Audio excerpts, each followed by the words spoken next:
औरतों ने जो आपके मटर गोले होते हैं उनको, वो जो बैग बास्केट होते हैं जो पीछे उठाते हैं, हम हमारे लोकल लैंग्वेज में चिप्पो बोलते हैं, चिप्पो में मटर गोला लेके वहां हमारे शर्चे ब्रोक में जमा किया। कहते हैं कि उनके दादा को 2 पाकिस्तानियों ने लेके गए थे सामान उठाने के लिए, तो जब उधर क्रॉस करके रात के वक्त उन्होंने उनको थोड़ा सा क्या बोलते हैं, थोड़ा सा उनको, जब वो लोग लड़ रहे थे तो चुपचाप उनको सामान उन्हीं पे फेंक के भाग के आ गए। पहुंचे थे हमारे गांव में 71 की लड़ाई का हम रोज सुनते थे रेडियो पे कि कहाँ पे हमारे फौज पहुंचे हुए, कहाँ पे आज क्या कौन सा ये कैप्चर हो गया। वहां तो उस वक्त रेडियो ही होते थे, तो उस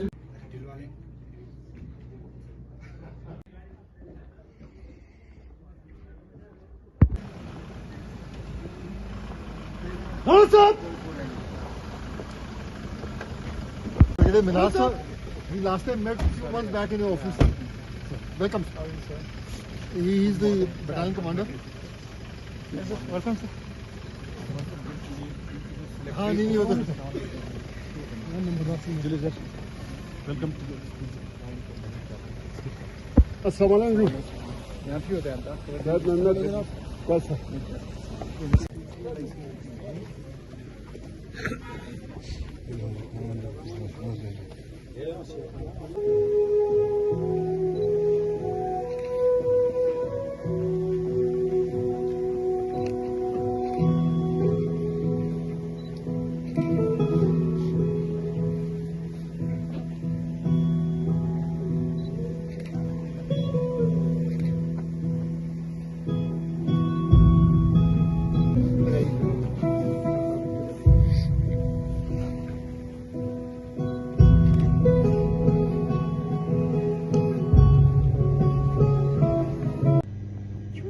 खूबसूरत बात यह है कि जब उन्होंने यहां से खालसे के ब्रिज क्रॉस करने की कोशिश किया, मेरा जो आज का ये जो हमारा 47 का जो है ज्यादातर फोकस अपने बटालिक रीजन में है, ताकि लोगों को ज्यादा समझ आए और थोड़ा सा जुड़ाव महसूस करे।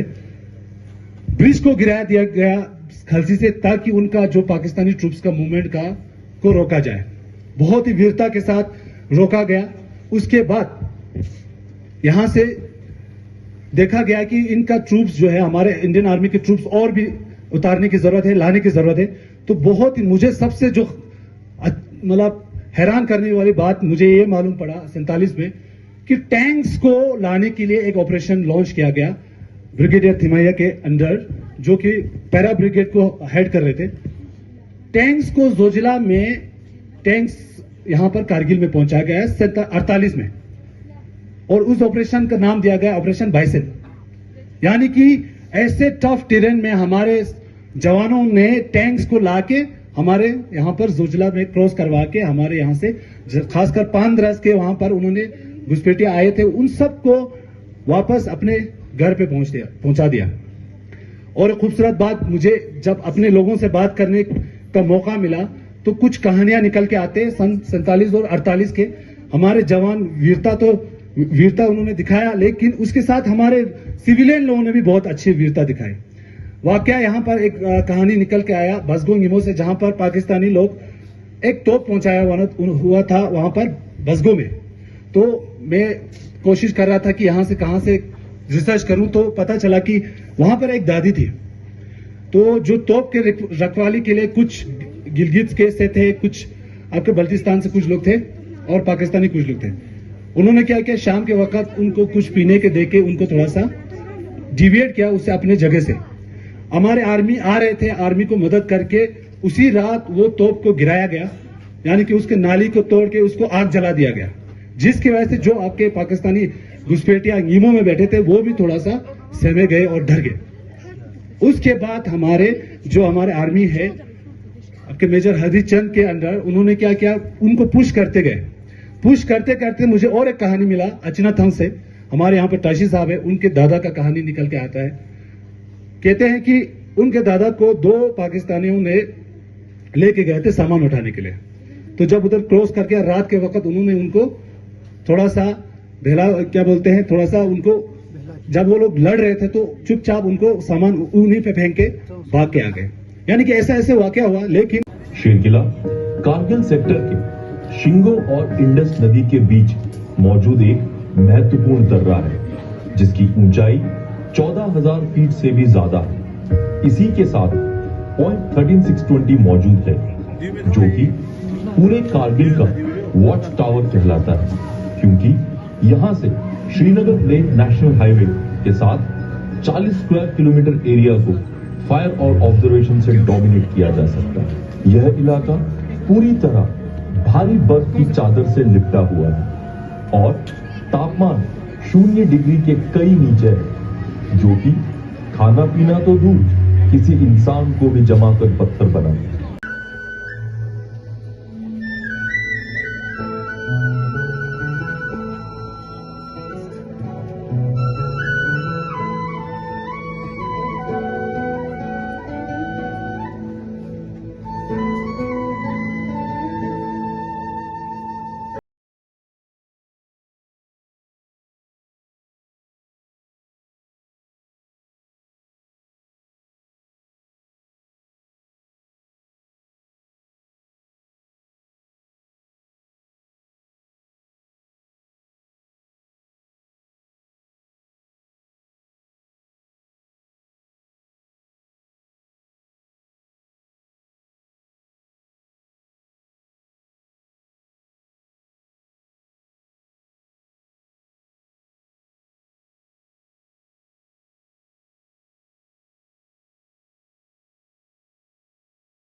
गुरुजन vice principal Shri Nawan Seraf ji.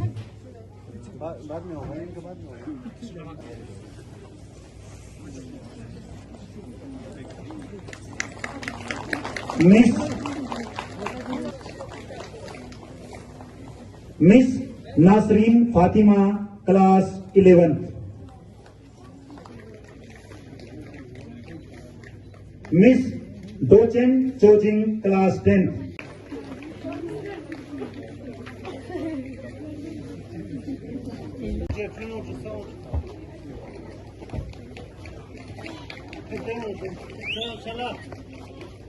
Miss Nusrat Fatima.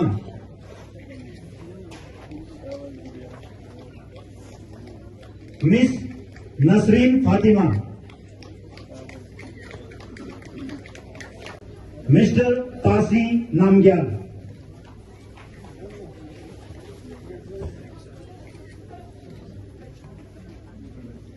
शेर किला की लड़ाई में सेना के साथ अपना महत्वपूर्ण योगदान देने वाले स्थानीय नागरिक भी हमारे बीच मौजूद हैं, जो भारतीय सेना के साथ कंधे से कंधा मिलाकर चले। उनके नाम इस प्रकार हैं।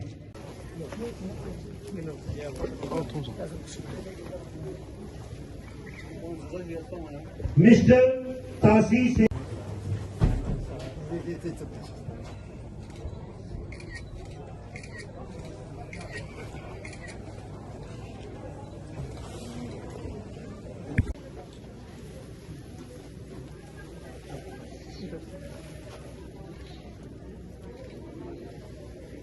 और बाकी यहाँ पे जितने भी हमारे फौजी जवान, अफसर्स, एक्स सर्विसमैन, उनके फैमिली और खासकर हमारे यहाँ सिल्मो, बटालिक, सर से सुलिचन और आपके दक्षी बैतकुंड से आए हुए यहाँ पे रोजी इज्जत शख्सियात बैठे हैं।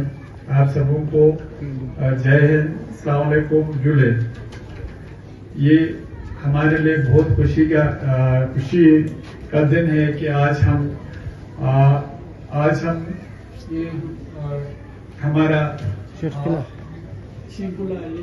वीरगाथा जो बैटल हमारा शिरकुला का है उसकी याद में जो आज का दिन मना रहे हैं, उन शहीदों को श्रद्धांजलि भी पेश करते हैं जिन्होंने अपना आज हमारे कल के लिए कुर्बान दिया। हमें फख्र होना चाहिए हमारे मुल्क पे और हमारे जवानों पे। हमें फख्र होना चाहिए कि हम इस हिंदुस्तान जैसे अजीम मुल्क में पैदा हुए, जिसमें बिला मजहब मिल्लत, बिला रंग नस्ल और किसी तफरीक के बगैर हम सबको इस आज़ादी में साथ जीने का मौका मिलता है। हमें फख्र होना चाहिए कि हमारे हिंदुस्तान जैसा डेमोक्रेटिक कंट्री, हमारे हिंदुस्तान जैसा डेमोक्रेसी कहीं भी दुनिया में और कहीं जगह पर नहीं है। हम एक गुलिस्तान की तरह, गुलिस्तान की तरह जिसमें अनेक फूल खिलते हैं और हर फूल को खिलने का मौका देता है। हमें फख्र होना चाहिए हमारे इन जवानों पे जो आज देखते हैं जो कितने गर्म इलाके से, जो डाउन से आए हुए आप लोगों के लिए, हमारे रक्षा करने के लिए हम सबों पे जो भी, चाहे इनका हमारे बॉर्डरों का रक्षा करना हो, चाहे सद्भावना के तहत स्कूलों में हमारे बच्चों को पढ़ाने का हो, चाहे आपके मेडिकल में हमारे जो पेशेंट्स है उनको उनकी देखभाल करने का हो, हर फील्ड में ये हमेशा हमारे साथ आगे रहते हैं और आगे हमेशा हमारे लोगों के काम आते हैं। हम इनको सल्यूट करते हैं और आप देखते हैं कि इस ठंड में भी ये हमारे जो बॉर्डर्स है, आप जानते हैं कितने कठिन बॉर्डर्स एरिया से जो इनके यहाँ पे जो फोर्स लगे हुए हैं उन पे हमारे जवान कितने खुशअस्लूबी से हमारे देश की, हमारे वतन की और हमारे बॉर्डर्स की रक्षा करने के लिए 24 घंटा 24/7 तैयार रहते हैं। वही सलूट जब हम उनको सलूट करते हैं। तो आज आपको मैं जैसे वीर कथा हमारे बहुत सारे, जिसमें हमारे एक्स कैप्टन हमारे थे, हमारे प्रिंसिपल इंचार्ज प्रिंसिपल थे और बाकी मास्टर साहब ने बहुत अच्छा आप लोगों को, हम सबको ये जानकारी दी है। तो उसके लिए हम उनको भी, उनका भी धन्यवाद करते हैं, क्योंकि बहुत सारे बच्चों को, आज के बच्चों को ये मालूम नहीं होता है कि पहले लड़ाई इस कौम के लिए हमारे जवानों ने कितना कुर्बानियां दी है, हमारे बॉर्डर्स को बचाने के लिए हमारे जवानों ने, हमारे ऑफिसर्स ने आर्मी के कितना कुर्बानी दिए हैं। और एक दो बार मैं आपको ये भी शेयर करना चाहूंगा कि 1971 की लड़ाई में हम तो यहाँ नहीं पहुंचे थे, पर हमारे गांव में 71 की लड़ाई का हम रोज सुनते थे रेडियो पे कि कहाँ पे हमारे फौज पहुंचे हुए, कहाँ पे आज क्या कौन सा ये कैप्चर हो गया। वहां तो उस वक्त रेडियो ही होते थे, तो उस रेडियो के उससे हम उस वक्त तकरीबन छोटे बच्चे थे, तो हम गांव में सबके बीच में एक रेडियो होता था तब नंबरदार के पास, वहां जाके हम सुनते थे कि आज हमारा फिर आपका दिसंबर आ गया। फिर हमें ये पता चला कि पाकिस्तान के बांग्लादेश में हमारे 90,000 से भी ज्यादा उनको बंदी बनाया गया था, तो बहुत खुश होते थे उस वक्त हम। फिर उसके बाद हमारा 99 का वार जब आ गया, मुझे आज भी याद है और मुझे अच्छा लगता है। उस वक्त मैं डिस्ट्रिक्ट ट्यूबरक्लोसिस अफसर का, क्योंकि मैं डॉक्टर भी हूँ, तो काम करता था उस वक्त। The villagers of Sharche have etched their names in the annals of history with their remarkable bravery and contribution in the wars fought in this region. They have been instrumental in liberating Sher Qilla from Pakistani occupation in 1971, paving the way for bright future for generations to come. We remember and honor following heroes of the war 1971. Sir, कुछ लोग हैं जिन्होंने उस समय Indian army को मदद किया था और उनका नाम मैंने गांव वालों से पूछ के यहाँ पर लिखा है, जिसमें औरतें भी शामिल हैं और मर्द हजरात भी शामिल है। औरतों में कहा जाता है कि जब शशिकांत साहब हमारे गांव आए, उन्होंने रिक्वेस्ट किया हमारे गांव वालों से कि आप हमें मदद कीजिए, तो औरतों ने जो आपके मटर गोले होते हैं उनको, वो जो बैग बास्केट होते हैं जो पीछे उठाते हैं, हम हमारे लोकल लैंग्वेज में चिपो बोलते हैं, चिपो में मटर गोला लेके वहाँ हमारे शर्चे ब्रोक में जमा किया और हफ्तों लग गए वहाँ पे प्लान करने में, एग्जीक्यूट करने में। फिर शशिकांत साहब को, हमारा हाजी अब्बास साहब यहाँ पर मौजूद है, इन्होंने साथ लेके दिखाया कि हमारा कौन सा रूट साफ है, किस रूट से हम हमला कर सकते हैं, तो जाके हमारा शेर किला फतह हो गया, जिसमें हाजी अब्बास काकू साहब है, यहाँ पर 90 ईयर्स ओल्ड है, हाजी मोहम्मद जाफर पतकारो साहब है, मरियम बी डिमोपा है जो कि एक फीमेल है, 91 ईयर्स की है और अभी भी जीवित है, मोहम्मद इब्राहिम खिचापा जो डिसीज्ड है, मोहम्मद करीम खिचापा जो डिसीज्ड है, मोहम्मद मूसा पतकारो डिसीज्ड है, अली हुसैन डिमोपा डिसीज्ड है, मोहम्मद अली कन्नकपा जो 77 ईयर्स अलाइव है, मोहम्मद इब्राहिम टकपा है, और इसके बाद मोहम्मद अब्दुल्ला टकपा, मोहम्मद रहीम खिचापा, गुलाम अली कुरोपा, सकीना बी डिमोपा, जैनब बी डिमोपा, फातिमा काकुस्पा, शुक्र बी डिमोपा, निसा बी खिचापा, मोहम्मद अली काकुस्पा, और मोहम्मद रजा डिमोपा जो कि अभी जिंदा है, इसके साथ मोहम्मद ईसा छायापा डिसीजेड, मोहम्मद पदकारो डिसीजेड, मोहम्मद मेहदी फटापा, मोहम्मद ईसा फटापा, मोहम्मद सुलेमान कन्नकपा अमीना बी डिमोपा, ये वो लोग हैं सर जिनके बिना शेर कला फतह नहीं हो सकता था। और अगर इनका हम आज इस मंच से नाम न ले तो मुझे लगता है कि ये उनके साथ नाइंसाफी हो जाएगा, उनकी कुर्बानियों के साथ नाइंसाफी हो जाएगा। We bow our hats in reverence to these brave men and women, and we will always remember their sacrifices. Their bravery, selflessness and unwavering commitment to our nation will continue to inspire us generations to defend our great country. May their courage and patriotism ignite a fire within us, reminding us of the sacrifices made by our heroes and inspiring us to stand and united in the face of adversity. May we always remember the depth we owe to these brave men. सबसे पहले तो जानता है कि ये 1971 में 1971 में शिरकुला को फतह किया है। उसके लिए पूरी जो आर्मी, जिसमें हमारे आर्मी ऑफिसर्स थे, ये जवान थे जो इसमें इन्वॉल्व थे, और ख़ासकर हमारे गांव के जो अभी जो वीर गाथा में हमें सुनने को मिला कि हमारे शर से के लोग, जिसमें हाजी अब्बास साहब जो अभी जीवित है, 91 साल का है, हमारे ये जाफर साहब है, अब जितने लोगों का इधर नाम लिया उन सब को मैं अपनी तरफ से बहुत उनको एक तो मुबारकबाद, और जो गुजर गए उनको श्रद्धांजलि भी पेश करता हूँ। जो हमारे शहीद हो गए फौज, जो हमारे जिन्होंने हमारे शेर किला को फतह करने में, चाहे सिविलियन हो, जिन्होंने मदद किया, वाकई में एक बहुत बड़ी बात है। और हम जानते हैं कि 1971 उससे भी पहले भी, और आप 99 का वर्ल्ड देखिए, हमारे गांव वाले, हमारे करगिल के लोग, हमारे लद्दाखी ये लोग आर्मी के हमेशा शाना बशाना चले हैं। हमारे मुल्क के हमारे जो बॉर्डर्स हैं उनकी हिफाजत करने के लिए आर्मी के हमेशा साथ चले हैं।